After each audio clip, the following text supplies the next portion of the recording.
Olá pessoal, sejam todos bem-vindos. Eu sou a Sula de Camargo, estou muito feliz em participar aqui dessa fita web sobre obesidade, de integrar a equipe de professores da pós-graduação em fitoterapia, coordenada pelo professor Leandro. Agradecer toda a equipe também, pela acolhida, a equipe da Prate Ensino. E hoje a gente vai falar então um pouquinho sobre fitoterapia e obesidade. Porém, eu tentei trazer numa ótica um pouquinho diferente das discussões convencionais, em que a gente acaba abordando as principais plantas que têm realmente já uma comprovação científica sobre a sua utilização no tratamento da obesidade. Eu tentei trazer 3 plantas, na verdade eu trouxe 3 plantas aqui para a gente ver um pouquinho, só que elas são usadas principalmente para outras indicações terapêuticas, mas nessas utilizações terapêuticas tem se percebido também aí uma possível contribuição, ou a partir de estudos in vitro, estudos com animais, uma possível contribuição no processo de emagrecimento. Então a gente vai dar uma passada por quais são as propostas de mecanismos de ação, o que a gente tem, se tem estudos em humanos mostrando aí essa contribuição no processo de emagrecimento e quais seriam as limitações em relação à utilização. Então, antes de falar especificamente das plantas medicinais, eu acho que é importante resgatar algumas teorias, até para que a gente possa fazer os links, e entender qual que é aí a contribuição ou qual poderia ser a contribuição da planta medicinal. Então, vamos fazer alguns resgates. Primeiro, que a obesidade é uma doença muito complexa, e seria uma ingenuidade ou um despreparo técnico científico a gente achar que uma única planta conseguiria ter um impacto significativo no processo de emagrecimento ou mesmo reversão, da obesidade, um bom controle aí da obesidade. É uma doença complexa, multifatorial, influenciada por diversas variáveis, fatores neuroendócrinos, metabólicos, imunológicos, ambientais, socioeconômicos, genéticos e os relacionados também a estilo de vida.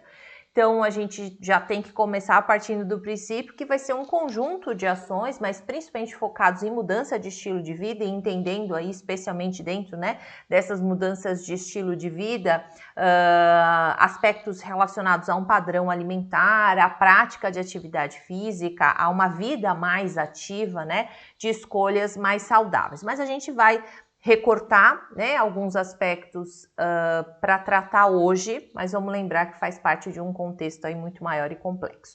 Bom, no processo da obesidade, nós temos uma expansão do tecido adiposo, esse processo de aumento do tecido adiposo, principalmente por 2 tipos de características ou de processos, nesse remodelamento do tecido adiposo. Nessa imagem em cima, a gente vê uma representação de um processo chamado hiperplasia, que é quando a gente tem um aumento do número das células, Aqui, especificamente, hiperplasia do tecido adiposo. E na parte de baixo, uma hipertrofia, quando a gente tem o aumento do tamanho dessa célula. E aqui representando o tecido adiposo também. Bom, então lá em cima o que a gente percebe? Que é um processo mais lento de expansão do tecido, É um processo que há uma angiogênese que acompanha essa expansão tecidual. Então, só relembrando angiogênese, a formação de novos vasos sanguíneos, que para a expansão aqui desse tecido é fundamental, diferente do câncer, que a gente não quer esse processo ativo de angiogênese para a sobrevivência de câncer de células tumorais. Aqui a gente deseja justamente para minimizar os prejuízos metabólicos que a gente vai ver lá na frente. Mas com essa angiogênese, então, um processo mais lento, esse tecido ele é mais preservado e o impacto vai ser gerado num processo mais avançado. Então, quando a gente olha no evoluir dessa figura na parte de cima, a gente observa lá no final do processo, quando esse tecido já aumentou realmente de tamanho, que a gente começa a ter de uma forma mais expressiva um processo de hipóxia, de inflamação. Esse processo de hipóxia ele vai fazer justamente, porque esse processo da angiogênese já não vai dar tanta conta desse processo numa fase mais avançada, mas ainda é menos prejudicial que um processo de hipertrofia. Mas essa hipóxia, essa redução de oxigênio, ela vai acabar gerando um impacto também no aumento da inflamação, na morte celular, e essa apoptose de células do tecido adiposo vão fazer com que os macrófagos, né, e não só macrófagos, mas outras células do sistema imunológico também sejam ativadas, e aí causando, né, mais ainda fatores, aumentando mais ainda fatores inflamatórios. Os macrófagos da classe 2, né, que a gente vê azuizinhos nessas imagens, eles são menos inflamatórios, né? Eles têm um perfil mais anti-inflamatório. E os macrófagos do tipo 1 já são macrófagos pró-inflamatórios e eles mantêm esse ciclo ativado. A resistência à insulina, se vocês observarem, no processo de hiperplasia, ela aparece um pouco mais para frente, né? Num processo um pouco mais avançado de aumento, de expansão desse tecido. Quando a gente compara com a hipertrofia do tecido adiposo, observem que a hipóxia já no início desse processo já está presente, né?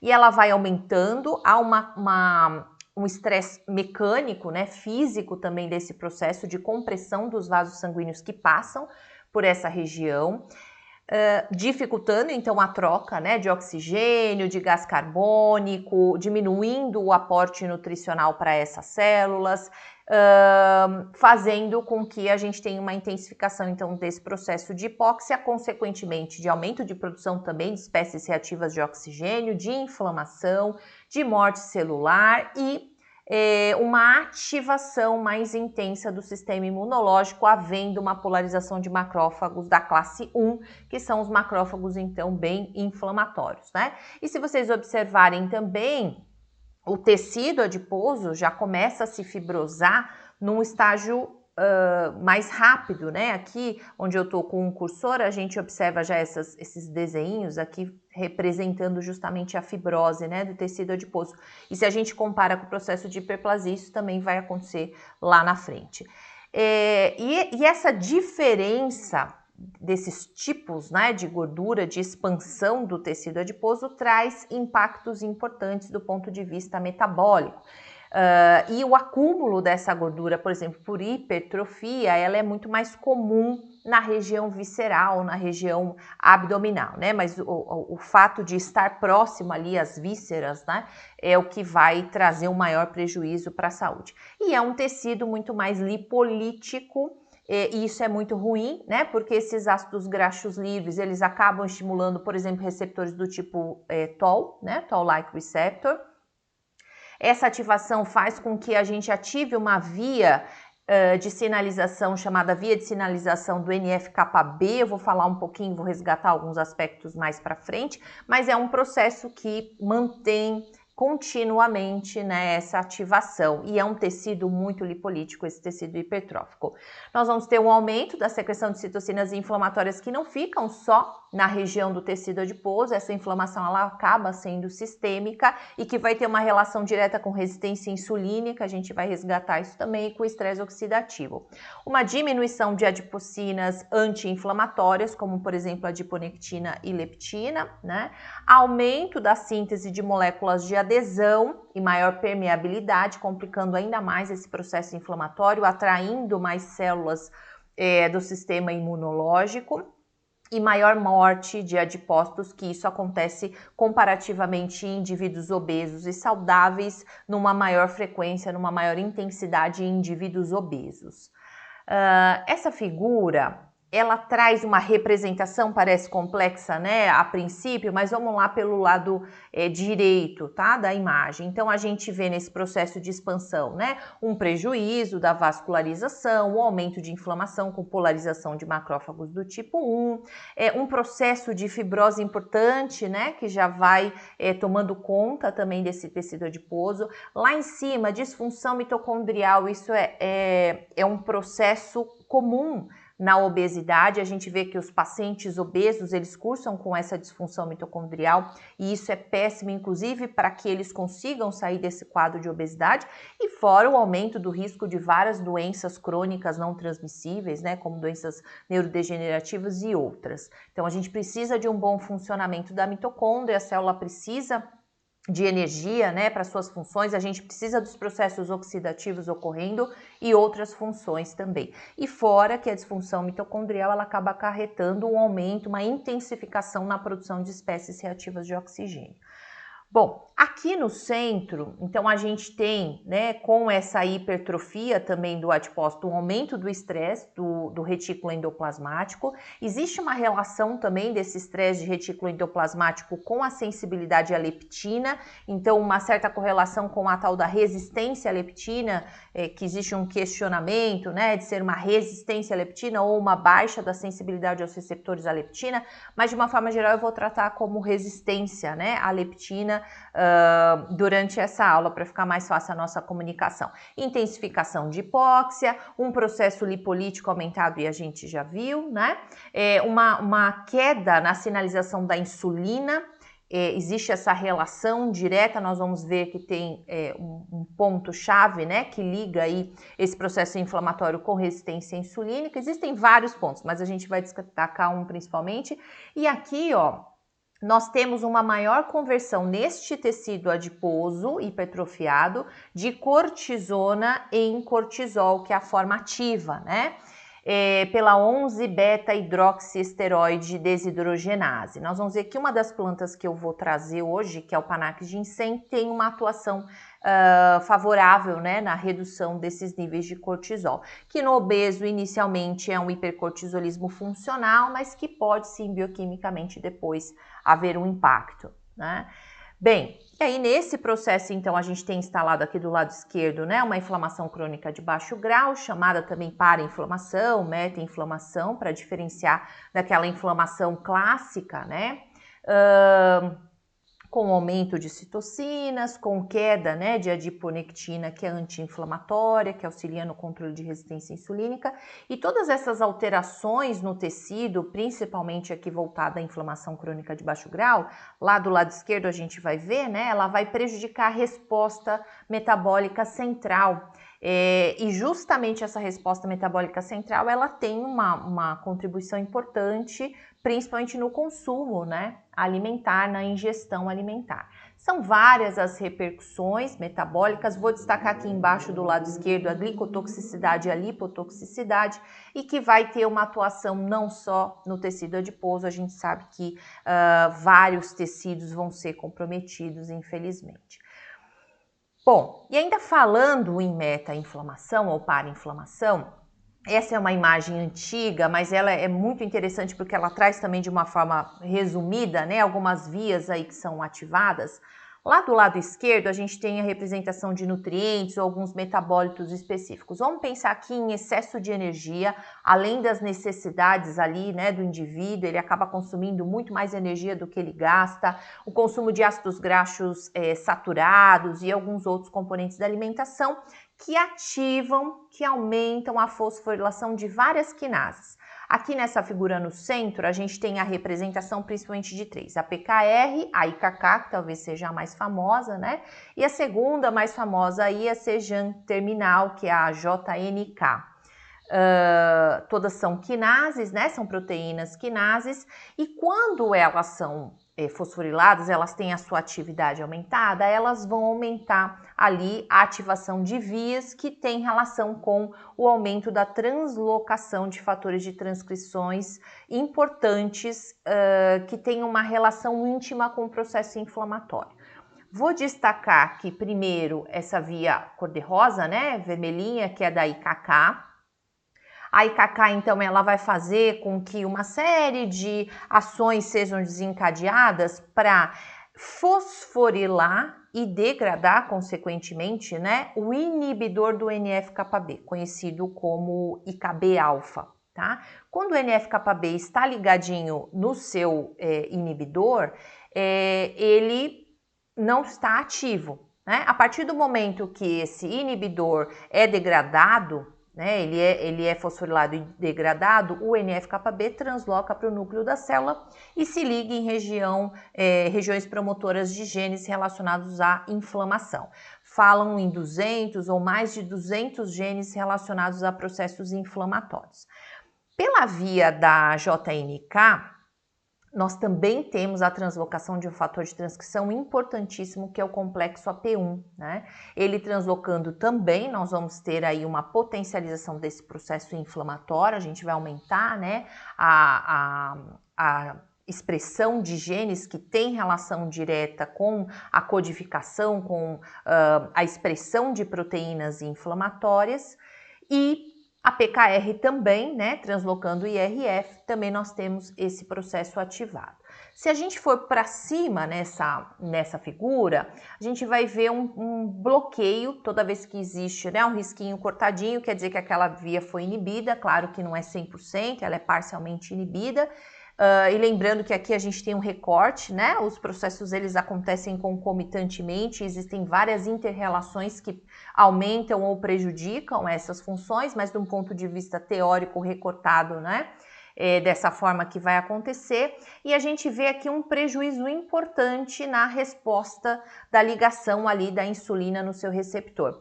Então, quando a insulina se liga no seu receptor aqui, numa corzinha azul, né?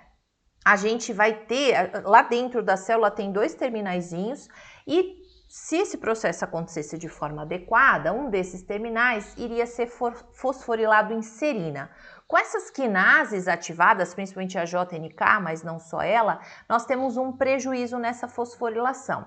E aí o substrato 1 do receptor de insulina, ao invés de fosforilar em tirosina, ele vai ter uma fosforilação em serina.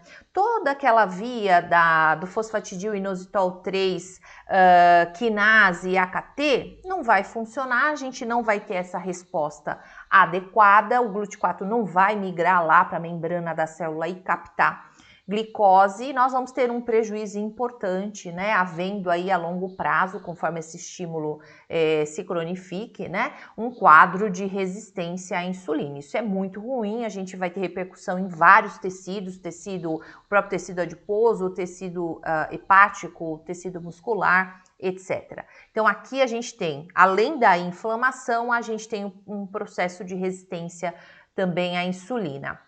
Além disso, o estresse oxidativo nesse processo vai se intensificando, e o estresse oxidativo, o aumento de espécies reativas de oxigênio, de radicais, né, livres, de espécies reativas de nitrogênio, elas aumentam a ativação da via IKK.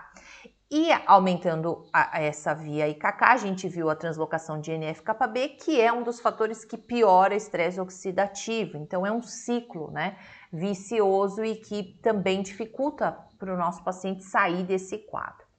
Quando a gente pensa no processo de hiperplasia, então do tecido adiposo e hipertrofia, na hiperplasia nós temos o processo chamado adipogênese, né, formação aí desse tecido adiposo. E ele se dá aqui no centro dessa imagem, a gente tem uma célula do tipo fibroblasto, né, que são as células precursoras que vão se diferenciar em pré-adipócitos, e aí esses têm o seu ciclo, né, de crescimento interrompido, se diferenciam em pré-adipócitos e depois eles vão se transformar em células adiposas e amadurecer. No início imaturas, e depois elas vão amadurecer, onde há a capacidade maior de estocar gorduras. Esse processo, né, de regulação transcricional aí da adipogênese, ele envolve principalmente dois fatores de transcrição, PPAR-gama e CBP-alfa. No processo de transformação de pré-adipócito em adipócito imaturo, e depois esse adipócito imaturo em adipócito maduro. Esses dois principalmente têm relação. O NRF2 também tem uma participação importante para que esse processo aconteça, né? E o CBP-beta também tem um processo, uma contribuição importante, inclusive para ativar, né, essa via. Aqui uma representação na parte de cima da hiperplasia, embaixo hipertrofia, né? Mas mostrando que quando a gente tem um processo de hiperplasia do tecido adiposo, que nós já vimos com maior detalhamento, né, numa imagem anterior, a gente tem um tecido adiposo metabolicamente saudável. Não vou entrar na discussão, né, se existe um tecido adiposo saudável, mas do ponto de vista teórico, comparativamente, quando a gente olha para um tecido, né, hiperplasiado e compara com um tecido hipertrofiado, o prejuízo metabólico, sem dúvida nenhuma, é densamente maior aqui no tecido, na parte de baixo dessa imagem, né, no tecido adiposo hipertrofiado. Então aqui a gente vai ter repercussões metabólicas importantes e esse é o tecido, como eu mencionei, que está ali, né, visceral, trazendo todos esses prejuízos. Não podemos esquecer que o processo inflamatório também se dá, né, ele também é ativado pelas LPS, pelas lipopolissacarídeos lá no intestino, que na verdade começam no intestino, né, elas estão na parede de bactérias gram-negativas, e aí por uma condição, né, de um aumento de permeabilidade, uma situação ali de leaky gut, elas acabam entrando no organismo e se ligando aos receptores Toll-like. Lá do lado esquerdo tem uma representação de ligantes de Toll-like, vou destacar LPS, né, para a gente lembrar que tratar da saúde intestinal é fundamental também para controlar a obesidade, que hoje a gente não vai conseguir explorar muito esse aspecto, mas vamos lembrar também que um ligante de Toll-like receptor são as gorduras saturadas, né? Não só, mas vamos trazer aqui um destaque. Quando tem uma ligação ali no Toll-like receptor, a gente vai ativar MID-D88, vai recrutar, né, essa proteína, vai ativar essa via IRAC, a TRAF6 e que vai culminar lá na translocação do NF-κB para o núcleo da célula, intensificando, né, e mantendo esse processo inflamatório. Para inibir a ação do NF-κB, quando se liga ali em regiões promotoras, né, de genes inflamatórios no núcleo da célula, tem vários caminhos, tem plantas que vão agir num lugar, tem plantas que vão agir no outro, mas de uma forma resumida, só para a gente lembrar, existem plantas que vão inibir a IKK, né, de forma direta, outras vão diminuir a degradação, vão minimizar o processo de fosforilação e degradação do IKB-alfa, que é aquele inibidor do NF-κB, outros, né, vão interferir aqui na passagem, né, desse NF-κB para o núcleo, apesar que eu não sei se tem planta que age diretamente aqui, mas do ponto de vista, né, teórico são essas 4 possibilidades. E uma outra possibilidade seria a própria ligação do NF-κB lá realmente, né, no sítio de genes, né, que expressam aí, que tem relação com processos inflamatórios. Estresse oxidativo. Muitas espécies reativas de oxigênio, espécies reativas de nitrogênio, como eu mencionei, aqui é uma figura que representa isso, vai aumentar essa translocação de NF-κB e complexo AP1 também para o núcleo da célula. E não vamos esquecer que eles retroalimentam essa produção exacerbada também. Aqui do lado direito eu destaquei os AIDs, os produtos avançados de glicação, que hoje a gente não vai falar muito, talvez a berberina consiga controlar um pouco das 3, né, que nós vamos falar hoje, mas não vai ser o foco, mas não vamos esquecer que os produtos avançados de glicação, eles também são gatilhos para esse NF-κB e complexo AP1 migrarem para o núcleo da célula. Os AIDs, em intervenções nutricionais dietéticas especificamente, a gente consegue minimizar bem, né, a produção nos alimentos, controlando reação de Maillard, é o principal foco, que é uma reação não enzimática. Mas também na fitoterapia a gente tem algumas plantas medicinais que podem contribuir, diminuindo a formação ou estabilizando depois, né, esses AIDs, não permitindo que eles se liguem nos receptores, nos RAGEs, ou formem ligações cruzadas com proteínas, ou interfiram em algum caminho, né, para que ele não consiga efetivamente agir. E aí a gente viu que nós temos um processo inflamatório, crônico de baixo grau, mas é um processo inflamatório, que a gente tem um excesso aí de produção de espécies reativas de oxigênio, de nitrogênio, temos um quadro, né, de resistência insulínica também que se instala, e um fator de transcrição alvo muito discutido é o NRF2, NRF2. Geralmente se fala em NRF2 principalmente por atividade antioxidante, porque ao fazer o NRF2 migrar para o núcleo da célula e se ligar em regiões promotoras, né, dos genes, especialmente aí os genes antioxidantes e de enzimas também relacionadas a fase 2 de detoxificação, inclusive essa é uma via quimiopreventiva fortíssima, né? Talvez a principal via de proteção contra o câncer é ativar essa via do NRF2. Mas pouco se fala da atividade anti-inflamatória também de ativação dessa via.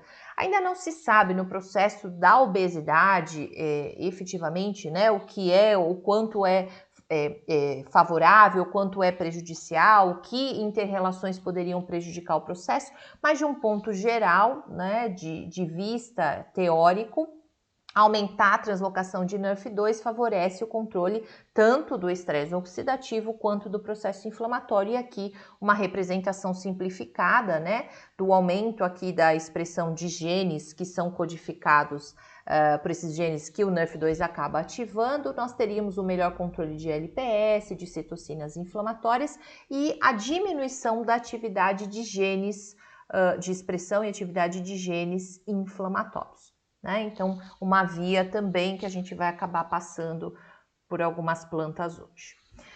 Muito bem, revisão feita.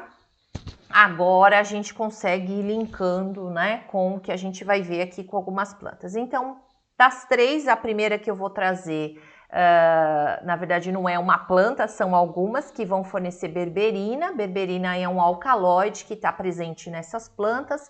Então, berberis, eu coloquei berberis sp, mas me refiro a berberis aristata, principalmente a berberis vulgaris, e o Philodendron amurense, que é uma outra planta aqui no Brasil em que a gente encontra, não plantada, né, mas que a gente encontra extratos secos que fornecem berberina. Tá? Dependendo da região onde vocês moram, do país, pode ser que tenha uma variação. Hoje, eu sou de São Paulo, então hoje o principal produto, né, insumo que fornece berberina é a Philodendron amurense. Há uns meses, há um ano mais ou menos, era um tipo de berberis, então tem que acompanhar um pouquinho o que está sendo comercializado.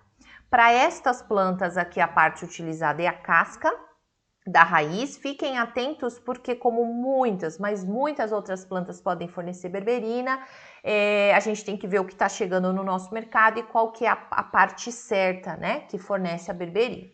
Bom, então como eu falei, berberina é um alcaloide, berberina tem baixa biodisponibilidade, né, a gente absorve pouco de berberina, mas do que a gente absorve, existe uma grande afinidade por tecidos, principalmente tecido hepático, não só, mas principalmente tecido hepático, e pouco fica ali no plasma. O principal limitador aí da absorção de berberina é a glicoproteína P.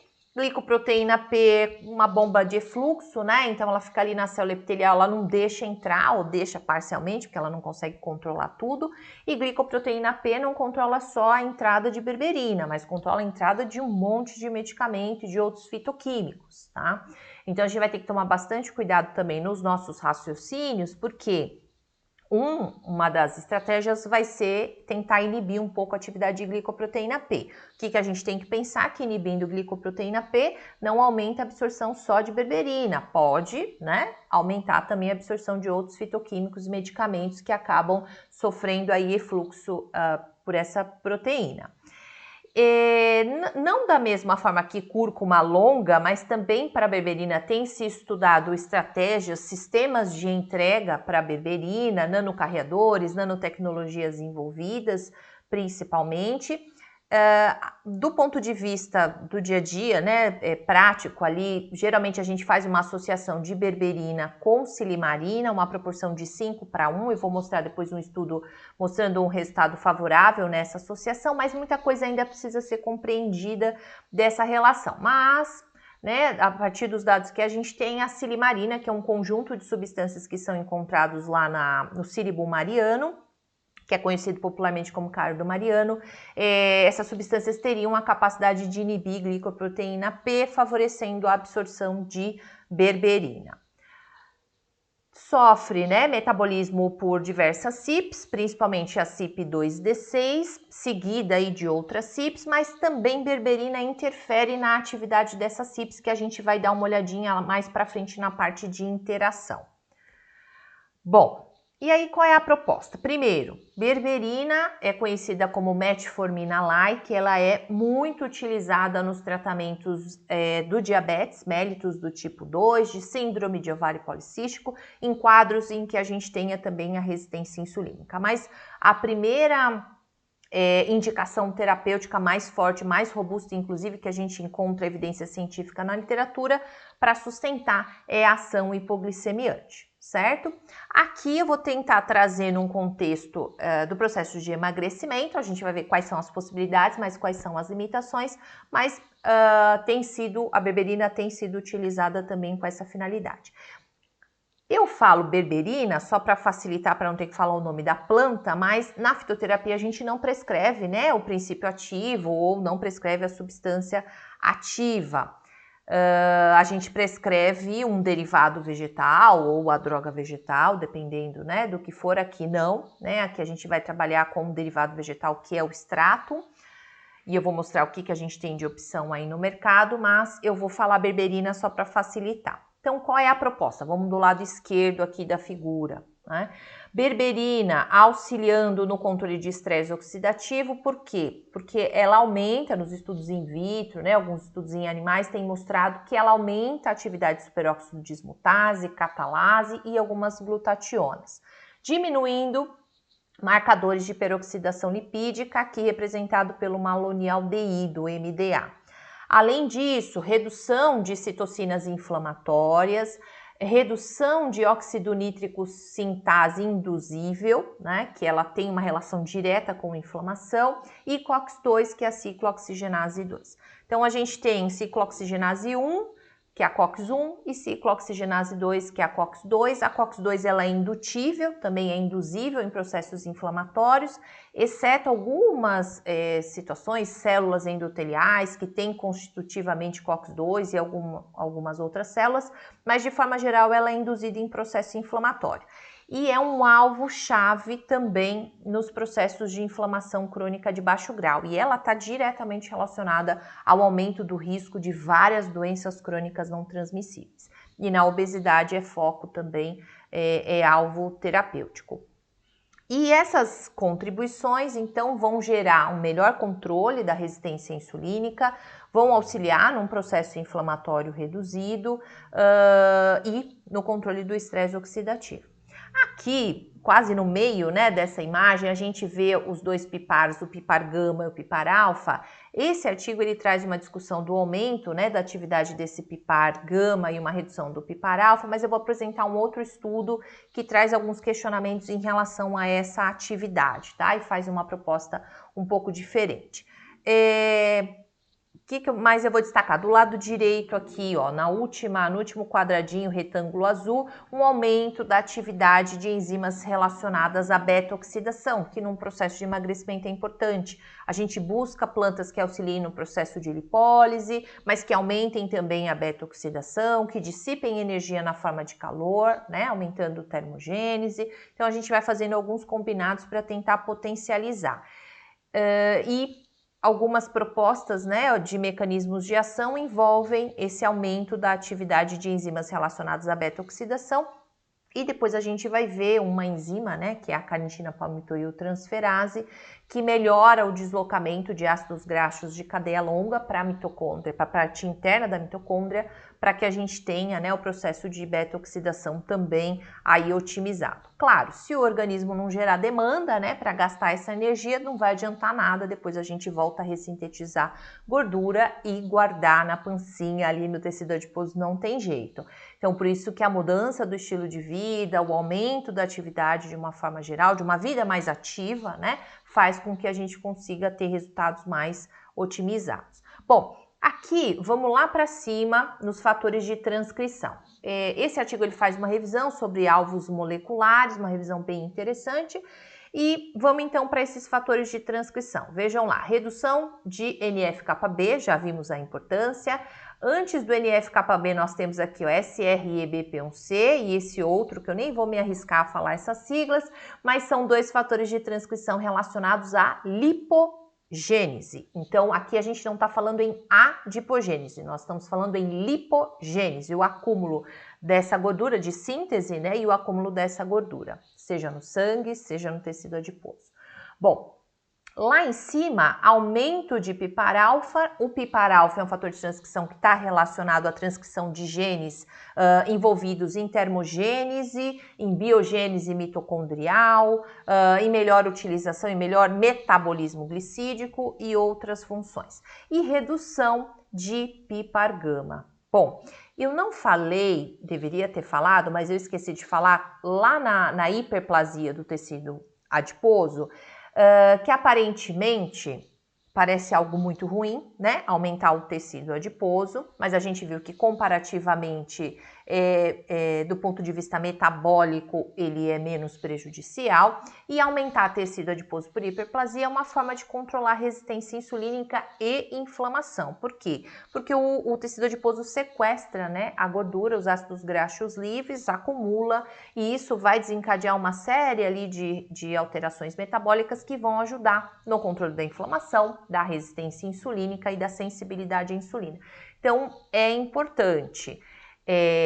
Tanto é que, né, o controle glicêmico também vai ser controlado por esse processo, que existem alguns medicamentos, vou dar o exemplo aqui da glitazona, é um representante, ele é um agonista de PPAR-gama. Nós vimos que na regulação ali, né, desse processo, a gente tem o PPAR-gama e o CBP-alfa, os dois principais agentes desse processo de adipogênese, e a glitazona é um agonista de PPAR-gama. Sendo agonista de PPAR-gama, a gente tem um processo aumentado de adipogênese, a gente tem um controle muito eficiente, né, muito eficaz, na verdade, da glicemia e da resistência à insulina, mas um dos efeitos adversos da glitazona é o aumento do tecido adiposo, o ganho de peso e um risco aumentado também cardíaco, né, que parece não ser tão relevante, mas existe essa associação.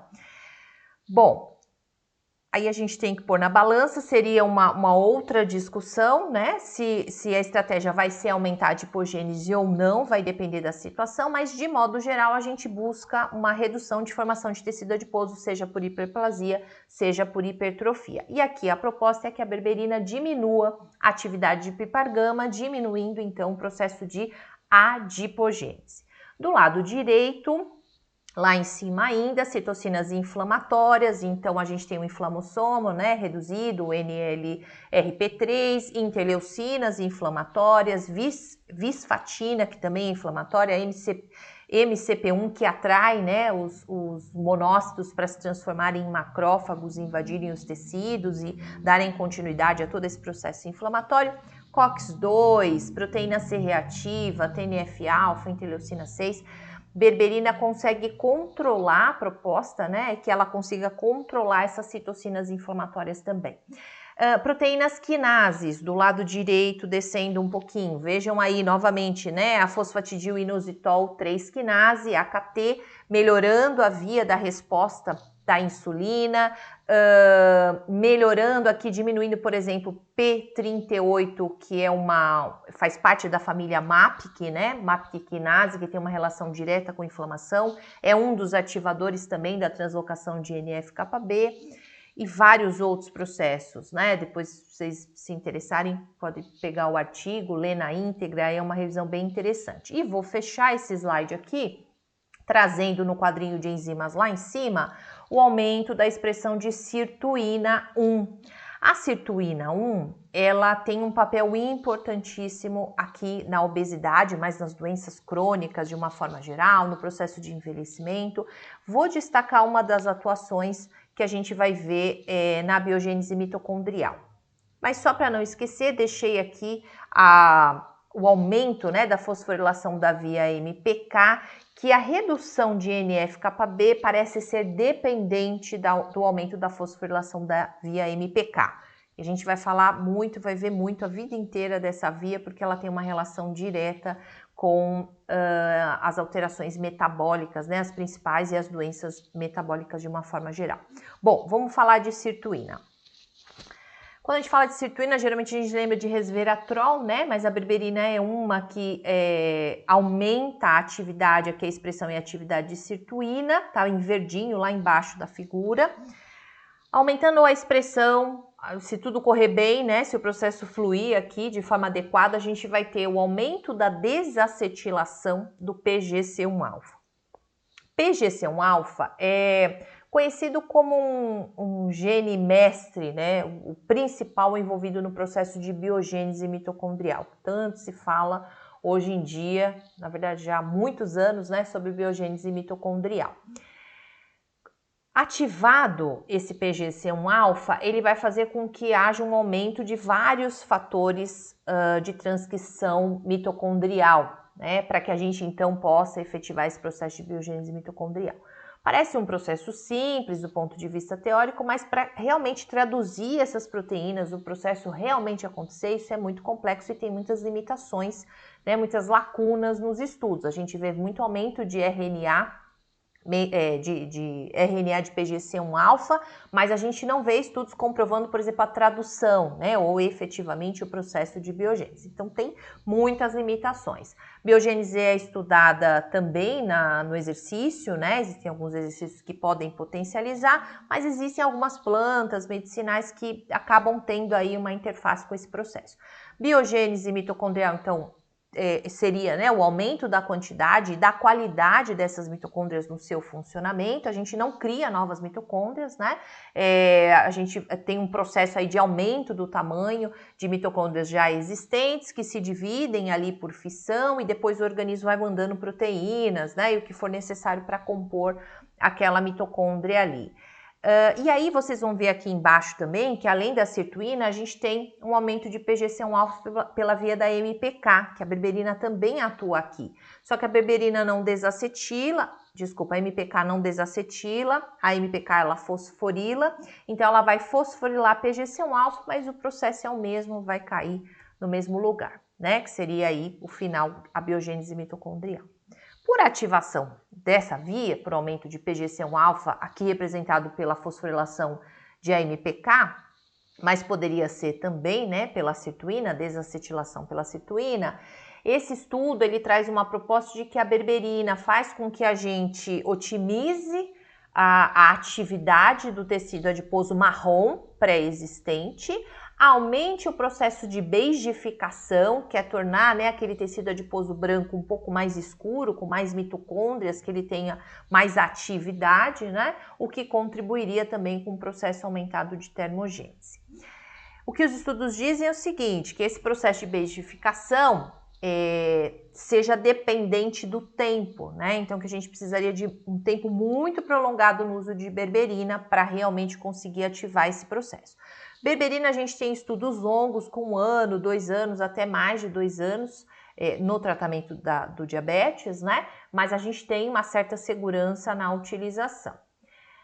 Bom, aqui falando, né, desse processo de beigificação ou browning, né, desse tecido, quando a gente tem aí uma entrada de células, né, do tipo marrom e essa coloração fica bege, né, dentro daquele tecido branco a gente tem um escurecimento do tecido adiposo branco e que esse escurecimento se deve aí à presença de ferro no oxigênio utilizado para gerar ATP, porque são tecidos mais ativos, né, do ponto de vista metabólico, quando ele está bege em comparação ao tecido adiposo branco. E aqui mostrando, né, que a principal concentração de tecido adiposo marrom seria entre a subescapular, né, nessa região, mas na região também subclávia e alguns outros pontos, principalmente crianças, né, mantém essa região subescapular muito mais intensa, né, em maior quantidade, mas aqui mostrando que o adulto tem tecido adiposo, apesar disso ser bastante questionado, né, o adulto teria tecido adiposo. O indivíduo obeso, né, ou com excesso de peso, ele teria dificuldade em responder, fazer esse tecido adiposo marrom responder. Aqui é um estudo em que eles expuseram, né, pacientes magros e pacientes obesos a baixa temperatura, que é um dos principais ativadores de termogênese, mostrando que um indivíduo magro consegue ativar de uma forma mais eficiente esse tecido adiposo marrom e o indivíduo obeso tem uma menor quantidade de tecido adiposo marrom e uma dificuldade, uma ineficiência em utilizar esse tecido. Ainda no emagrecimento, né, a gente tem alguns estudos mostrando o aumento de UCP, eu não destaquei no estudo anterior, lá, né, naquele estudo bem detalhadinho de quais são os alvos moleculares, mas a gente tem estudos mostrando aí aumento da UCP. O CP é a proteína desacopladora da cadeia respiratória e é a proteína envolvida com a termogênese, né, a dissipação de energia na forma de calor. Isso é ótimo pra gente. Ao invés de converter novamente em ATP, a gente dissipa na forma de calor e perde essa energia, né, tudo que a gente quer. E a berberina teria uma atuação aqui também. Aumento da carnitina palmitoiltransferase, otimizando o processo de beta-oxidação. Alguns estudos limitados, mas mostrando aí um aumento de GLP-1, que tem relação, é um hormônio liberado no intestino, tem relação com sensibilidade à insulina, com controle de apetite, uma redução de leptina, aqui nos casos dos pacientes com resistência, né, ou com uma baixa sensibilidade à leptina, seria interessante para que esses níveis caíssem e o organismo se sensibilizasse mais para identificar essa leptina. Uma outra proposta na obesidade também seria uma diminuição da apoptose dos macrófagos de classe 2, que são aqueles mais anti-inflamatórios. Isso é interessante, né? Aí no tecido adiposo branco. Adiponectina. A berberina, quantitativamente, ela diminui a adiponectina, mas os estudos têm mostrado, e esse é um dos estudos que mostra que a berberina melhora a multimerização dessa adiponectina, o que faz com que haja melhor sensibilidade, apesar de menor quantidade, né? Melhor sensibilidade à insulina. Em microbiota intestinal, os estudos ainda são bem limitados, né, controversos. Aqui eu trouxe um exemplo de estudo nessa área, mostrando diminuição da relação Firmicutes-bacteroidetes, que parece ter uma relação favorável, né, ao emagrecimento, aumento de Akkermansia mucinífila, que é a AKK, eu abrevei como AKK, mas a gente precisa de mais investigações, os estudos são contraditórios, melhora do filo, né, aumento do filo bacterióides, que mais? Diminuição de LPS, que são as lipopolissacárides, e melhora da expressão de proteínas de oclusão, né, da zona de oclusão, para diminuir possibilidade ali de leaky gut, de permeabilidade mesmo, de moléculas, né, de substâncias. Mas um problema aqui com berberina é que a berberina ela diminui muito a diversidade de micro-organismos. A riqueza de micro-organismos no intestino parece ser prejudicada, então a gente tem que entender um pouquinho melhor. Bom, muito bem, vimos, né, as propostas aí de mecanismos de ação, um pouquinho, né, do que a gente encontrou em estudos in vitro, estudos em animais, mas vamos para os estudos clínicos que a gente precisa para tomar decisão aí de estudos clínicos. Muito bem, esse é um estudo, não é um estudo cujo desfecho primário seja avaliar o processo de emagrecimento, o que não acontece para a berberina, na verdade não tem nenhum estudo, pelo menos, né, dos que eu tive a oportunidade de ler, ter contato, que avaliou primariamente ali mudanças, né, em tecido corporal. Geralmente isso acaba sendo secundário, se identifica isso, né, numa outra investigação, e esse é um exemplo típico. Aqui, eles fizeram um estudo com pacientes com doença hepática gordurosa não alcoólica, foi um estudo clínico randomizado, 80 pacientes, e eles testaram 750 miligramas de berberis vulgares, um extrato, mas não tem a padronização, né? Quanto que foi aí, qual é o marcador, provavelmente seja berberina, mas qual que é o percentual, quanto tinha de berberina nesse produto. E eles forneceram aos pacientes no de jejum e no jantar e fizeram um acompanhamento por 3 meses. O que a gente observa? Se a gente for olhar do ponto de vista estatístico, na última coluna, que é onde eles fazem a comparação, né, de berberis, grupo berberis e grupo placebo, a gente tem uma redução de peso significativa, nós temos, o objetivo primário aqui deles era avaliar as enzimas hepáticas, né, a ALT e a AST, então a gente tem uma contribuição na redução dessas enzimas, etc. Vou focar aqui, como a gente está falando de obesidade, vou focar mais na questão do peso. Quando a gente avalia, né, do ponto de vista clínico, porque uma coisa é ser estatisticamente significativo e outra é do ponto de vista clínico avaliar o impacto, né? Para a gente tomar uma decisão de prescrever um produto que envolve custo, que às vezes o paciente já faz uso de outros medicamentos, a gente tem que avaliar se tem pertinência entrar com algum outro produto ou não, facilidade para o paciente aderir àquilo, uma série de fatores, né? Que a gente vai pensar muito bem antes. Custo-benefício, etc. Então, a gente vê lá que no início do tratamento, os 40 pacientes que fizeram parte, né, desse grupo berberis, eles tinham em média 80 quilos, né? 80, mais ou menos 11. Bom, e no final temos aí uma média, de 78. Então, se a gente for observar do ponto de vista clínico, por 3 meses, né, o impacto é muito pequeno.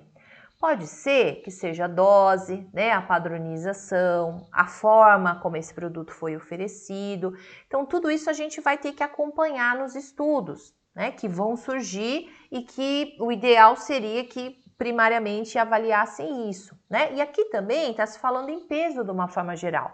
A gente não tem a composição desse peso para entender realmente, né, a contribuição. Claro, do ponto de vista metabólico, vou voltar aqui, é uma planta interessante, né? Apesar que você vê aqui que a glicemia não alterou, mas cuidado, não se precipitem, né? Olhem a glicemia de partida desses pacientes. Não era para alterar mesmo, né? Menor que 100, ó, não chega nem, né, a 100. Talvez um ou outro paciente ali chegue a 100. Então, cuidado, porque às vezes fala que não teve efeito, mas tem que ver. Era alvo, né? Reduzir, eram pacientes que tinham valores alterados, mas do ponto de vista metabólico é uma planta muito interessante. Talvez a gente tenha estudos no futuro mostrando uma bela contribuição da berberina no emagrecimento.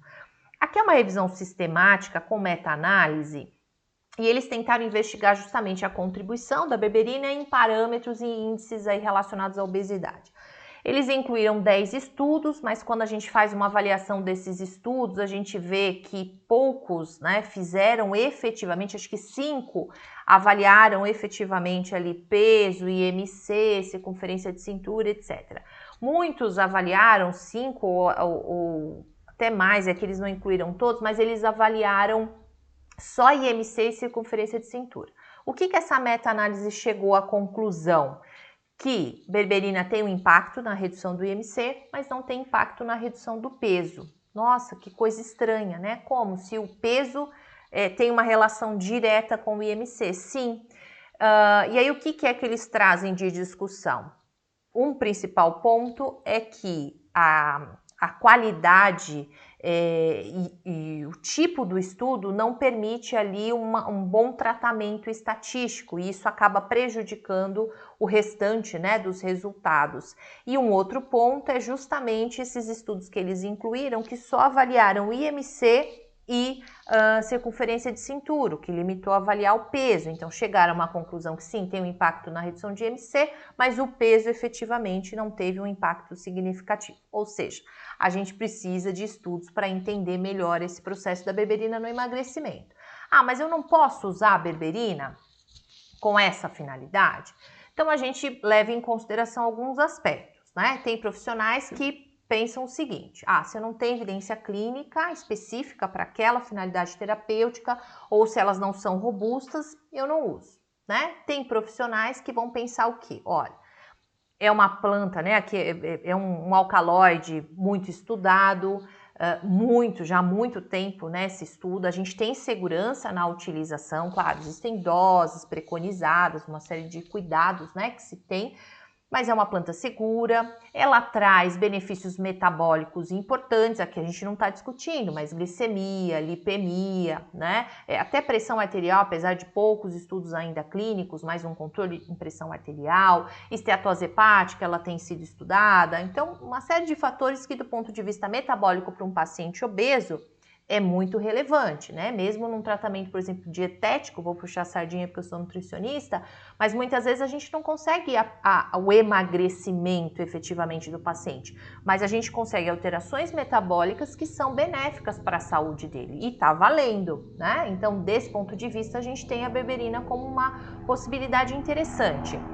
E além disso, os mecanismos propostos de atuação são interessantes também. A gente poderia avaliar, ver qual é a resposta do nosso paciente e pensar, né, em mudar ou não a planta dependendo das respostas. E além disso, vou chamar também a atenção que a gente tem respostas muito individuais para os fitoquímicos. Tem estudos, não conheço com berberina, mas, por exemplo, com curcumina, mostrando como os pacientes reagem de forma muito diferentes à exposição, por exemplo, à curcumina para avaliar efeito protetor vascular. Cada um reagiu de uma forma. Existem essas variações entre os indivíduos. Então, nós temos argumentações para avaliar no nosso paciente, não é um teste cego, né? Então, a gente tem aí alguns amparos para conseguir usar. Então, depende da conduta do profissional, qual o critério que ele vai adotar. Aqui é um estudo, uma meta-análise, em que eles fizeram uma investigação se associar a berberina com alguma coisa trazia algum resultado diferente do ponto de vista clínico, né? Se otimizava, se existia um efeito sinérgico. Bom, aqui eu vou destacar só a silimarina, tá? Não vou entrar nos outros estudos. E aqui a gente tem, berberina combinada com silimarina, 8 estudos, berberina sozinha, 5 estudos e berberina com outras substâncias, 6 estudos. E a associação com silimarina foi uma associação interessante e que gerou um impacto muito maior na redução do colesterol total, LDL, no aumento do HDL e no controle do triglicerídeo. Não é em obesidade, mas só para falar daquele sinergismo entre berberina e silimarina. Outras substâncias também têm sido estudadas, as proantocianidinas oligoméricas, ou as famosas OPCs, que a gente encontra na canela, no pinheiro francês, na uva, no mirtilo, no cranberry. Essa associação tem sido estudada, aqui eu trouxe dados, né, de estudos com camundongos com diabetes induzido, mostrando uma melhora significativa na farmacocinética da berberina. Provavelmente por inibir ou diminuir a atividade da glicoproteína P, e, consequentemente, menor efluxo dessa berberina. Existem sempre precauções, não vou entrar no detalhamento aqui, né? Precauções, interações, efeitos adversos que a gente, antes de prescrever, precisa se aproximar, entender, analisar ali individualmente. Existem contraindicações, né? Vou trazer aqui alguns destaques de interações. Lembrando, podem ser ruins, prejudiciais, mas podem ser interações boas. Vou trazer uma interação ruim, que seria a associação com algumas plantas que atuam em oxidação de gordura. Parece haver um prejuízo nessa oxidação quando associada à berberina. Mais estudos precisam ser feitos, mas de uma forma geral parece haver um prejuízo. Aqui também prejuízo, eu falei de CIPs lá no comecinho da berberina. Existem estudos mostrando, né, o aumento de risco de cardiotoxicidade na utilização concomitante de berberina com estatina, porém é possível essa combinação e a gente tem até alguns estudos, né, que acabam usando aí pacientes que fazem uso de estatina. O que a gente tem que ter bastante cuidado é a questão das doses, né, e ficar atento quando esses produtos estiverem muito otimizados em biodisponibilidade. Conforme essas estratégias, né, de sistemas de entrega vão sendo estudados, a gente tem que ficar atento para ver o quanto potencializa também biodisponibilidade. E lá embaixo eu fiz um destaquezinho, que é uma dose comum, né, 300 miligramas 3 vezes ao dia, que é uma dose bem comum. Berberina vai de meio até 1,5 gramas, 2 no máximo, tem até alguns estudos com um pouquinho mais, mas geralmente as doses relacionadas ao controle glicêmico ficam ali entre 1 grama, 1,5 gramas dia, e que é uma dose então próxima aqui do que esse estudo traz,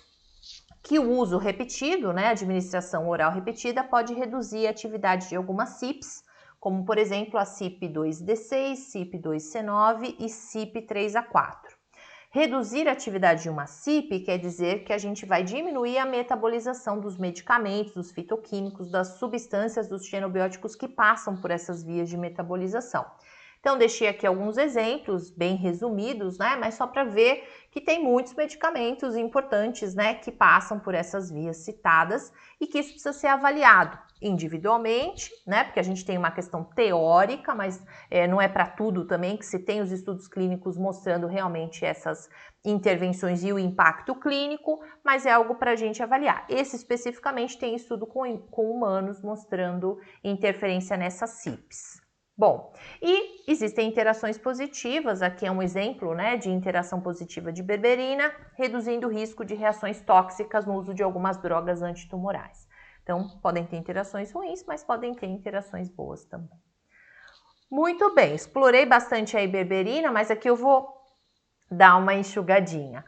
Bom, vamos ver um pouquinho a nigella sativa, conhecida como cominho preto, é um tempero, né? Não é muito comum no Brasil, mas é um tempero também, uma especiaria. A parte utilizada é a semente.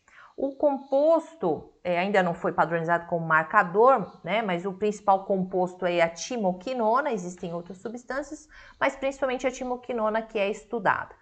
Existem estudos mostrando uma possível atividade anti-inflamatória. A nigella é muito usada no controle glicêmico, mas ela também tem estudos nessa área mostrando atividade anti-inflamatória. Então, se a gente olhar no centro dessa imagem, a gente vai ver uma redução ali, né, de NF-κB, da MAP quinase, lá do lado direito, aumentando a atividade antioxidante. Nós já vimos a importância, né, dessa atividade antioxidante. Aqui controlando INOS, COX-2, eicosanoides inflamatórios, como por exemplo prostaglandina E2, interleucinas, né, as citocinas inflamatórias de uma forma geral. Então, uma proposta de atuação no processo inflamatório e no controle do estresse oxidativo.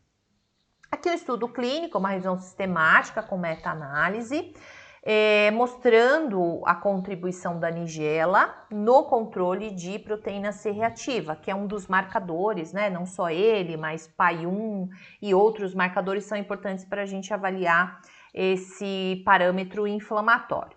Essa revisão sistemática com meta-análise traz um resultado favorável, porém é uma revisão sistemática com várias limitações, né? Em relação à qualidade dos estudos individualmente, um I² alto aqui de 77,3% e algumas outras limitações. Então, a gente ainda carece, né, de estudos para investigar melhor essa questão da atividade anti-inflamatória. Essa também é uma revisão sistemática com meta-análise, mas aqui estou trazendo um destaque no uso na obesidade mesmo. Do lado esquerdo, um forest plot mostrando contribuição no peso, né? E no IMC, um forest plot do lado direito, trazendo a contribuição. No total ali, né, na média de perda de peso, a gente tem 2,11 quilos, no intervalo de confiança de menos 3,61 a menos 0,61. O I² é razoável, a gente diz que é um I² baixo, né? Mas existem várias limitações dentro de cada um desses estudos. E nigella, a gente tem um fator complicador que são os tipos diferentes de produtos que são usados. Então, se é o óleo, se é o pó, se é na forma de chá, então tudo isso varia muito nos estudos, tempo de acompanhamento, né? E a gente não consegue chegar em parâmetros mais práticos ali do dia a dia. E 2,11 quilos também, na média do tempo de acompanhamento, clinicamente é uma contribuição pequena, né? No IMC já teve um comprometimento maior na heterogeneidade desses estudos, então a gente ainda tem limitações, né? E como eu disse, óleo, semente, chá. Dentre os estudos com óleo, parece que a contribuição melhor, né, com uma dosagem um pouco mais alta, 5 ml por dia, mas, por exemplo, o óleo é vendido como um óleo alimentício, então a gente tem algumas preocupações em relação à composição, efetivamente, né, o quanto esse óleo vai conseguir contribuir com fitoquímicos especificamente. O próprio pó, né, o pó da semente, parece que doses mais altas, entre 2 ou 3, principalmente 3 gramas, teriam uma resposta melhor. E o chá só foi testado com 5 gramas por dia. Existem efeitos adversos relatados em literatura, baixos, né, muito pequenos, mas existem. Contraindicações por não ter estudos e possíveis interações que a gente sempre avalia antes da prescrição. E não é uma aula para a gente aprofundar tanto, né, essas interações, essas contraindicações, mas só para a gente lembrar que não pode esquecer de avaliar isso também. E para fechar, vou falar sobre o Panax Ginseng, conhecido como ginseng coreano ou aqui o ginseng vermelho. A parte utilizada é a raiz e o ginseng é muito famoso pela sua ação adaptogênica, sua ação antifadiga, anti-estresse. Eu não vou entrar nessa discussão, apesar que os adaptogênicos eles têm uma boa, eles dão um bom suporte nos processos de emagrecimento, dependendo das características, né, do paciente, mas aqui eu vou pensar uma dessas ações que tem relação, né, com essa função adaptogênica com a obesidade. Então, eu vou pegar o primeiro itemzinho, que é a modulação do eixo HPA ou HHA, que é hipotálamo, hipófise e adrenal, que é um eixo importantíssimo na obesidade. Por quê? Já há muito tempo, né, aqui é um artigo publicado por um grupo brasileiro do falecido professor, né, Alfredo Halpern, mas também tem o Mancini, né, a Cíntia Cercado, a Roberta, que são pesquisadores da área da obesidade. E já em 2007 a gente tinha essa publicação dizendo, olha, a gordura, principalmente acumulada aí, né, nas vísceras, nessa região abdominal, ela tem uma relação direta com uma hiperestimulação do eixo HPA. Então, os pacientes com esse tipo de obesidade, eles têm esse eixo hiperresponsivo e que pode trazer prejuízos importantes. A princípio, um hipercortisolismo funcional, que o organismo dá conta, né? Aumenta o clearance e consegue controlar. A gente bioquimicamente não tem essa alteração, mas ao longo do tempo isso pode gerar, sim, né, uma alteração. Inclusive porque os indivíduos obesos, eles têm níveis e funções de diversos hormônios alterados. Isso já é fato, né? Já constatado.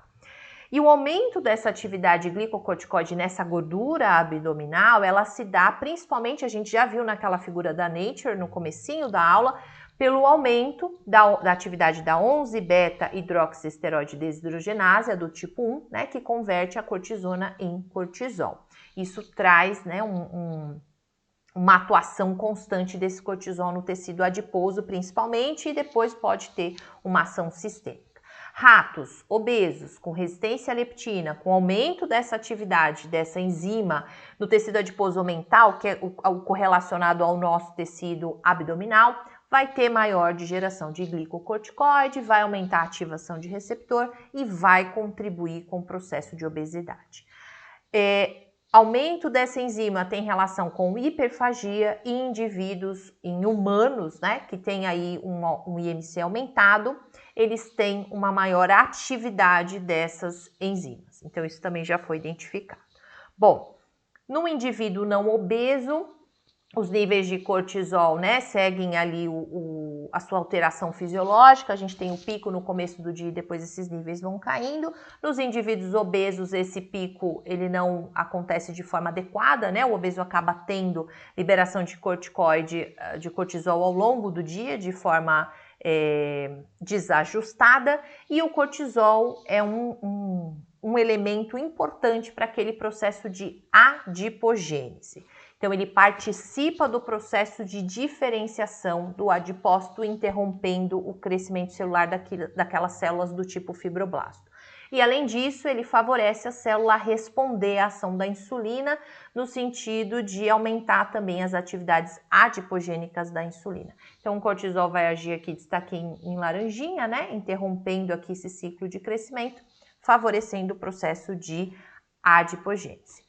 Já fiz uma discussão, né, em relação a aumentar ou diminuir esse tecido por hiperplasia, a gente não vai entrar na discussão, mas propõe-se para o Panax Ginseng uma redução da expressão de pipargama, que está relacionado com a adipogênese, não só por controlar esse cortisol, porque os adaptogênicos, né, eles regulam esse eixo HPA, e nesse eixo HPA a gente tem a liberação de cortisol pela suprarrenal.